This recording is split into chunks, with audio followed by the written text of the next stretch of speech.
സങ്കീർത്തനം 75. ദൈവം വിധികർത്താവ്. ആസാഫിൻ്റെ സങ്കീർത്തനം. ദൈവമേ, ഞങ്ങൾ അങ്ങേക്ക് നന്ദി പറയുന്നു, ഞങ്ങൾ അങ്ങേക്ക് കൃതജ്ഞത അർപ്പിക്കുന്നു.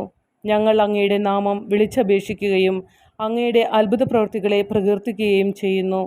ഞാൻ നിർണയിച്ച സമയമാകുമ്പോൾ ഞാൻ നീതിയോടെ വിധിക്കും. ഭൂമി സകല നിവാസികളോടും കൂടെ പ്രകമ്പനം കൊള്ളുമ്പോൾ ഞാനാണ് അതിൻ്റെ തൂണുകളെ ഉറപ്പിച്ചു നിർത്തുന്നത്. വൻപു പറയരുതെന്ന് അഹങ്കാരികളോടും കൊമ്പ് ഉയർത്തരുതെന്ന് ദുഷ്ടരോടും ഞാൻ പറയുന്നു. ആകാശത്തിനെതിരെ കൊമ്പ് ഉയർത്തരുത്, ഗർവോടെ സംസാരിക്കുകയും അരുത്. കിഴക്കു നിന്നോ പടിഞ്ഞാറ് നിന്നോ മരുഭൂമിയിൽ നിന്നോ അല്ല ഉയർച്ച വരുന്നത്. ഒരുവനെ താഴ്ത്തുകയും അപരനെ ഉയർത്തുകയും ചെയ്യുന്ന വിധി നടപ്പാക്കുന്നത് ദൈവമാണ്. നുരഞ്ഞു പൊന്തുന്ന വീര്യമേറിയ വീഞ്ഞു നിറഞ്ഞ പാനപാത്രം കർത്താവിൻ്റെ കയ്യിലുണ്ട്. അവിടുന്ന് അത് പകർന്നു കൊടുക്കും. ഭൂമിയിലെ സകല ദുഷ്ടരും അത് മട്ടുവരെ ഊറ്റിക്കുടിക്കും. എന്നാൽ ഞാൻ എന്നേക്കും ആഹ്ലാദിക്കും. യാക്കോബിൻ്റെ ദൈവത്തിന് ഞാൻ സ്തുതിഗീതം ആലപിക്കും. ദുഷ്ടരുടെ കൊമ്പുകൾ അവിടുന്ന് വിച്ഛേദിക്കും, നീതിമാന്മാരുടെ കൊമ്പുകൾ ഉയർത്തപ്പെടും.